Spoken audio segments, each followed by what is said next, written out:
Hey guys, welcome to good morning. हम आए हैं धनोल्टी में, जो ये धनोल्टी का इको पार्क है। और देखो यहाँ से व्यू कितना प्यारा लग रहा है। तो एक मैं टूरिस्ट गाइड हूँ, जिसकी वजह से आप लोग देख रहे हो, ये आप देख सकते हो, ये सारा कुछ दिखाया हुआ है कौन सी चीज़ किधर है। और आप देखेंगे तो काफ़ी ऊंचे ऊंचे पहाड़ है यहाँ पे, और काफ़ी है। लेकिन हम थोड़ा सा ना पहले आ गए हैं।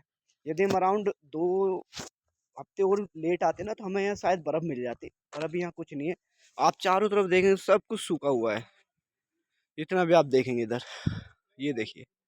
बट हाँ, धनोल्टी है, एक तरह से एक छोटा टूरिस्ट पैलेस है, जिसकी वजह से आप लोग यहाँ पे रहते हैं। चलो, इसी के साथ हमारा एक लास्ट पॉइंट था। अब घर की तरफ निकलते हैं। Welcome, going back to home Delhi. ये दीपक है।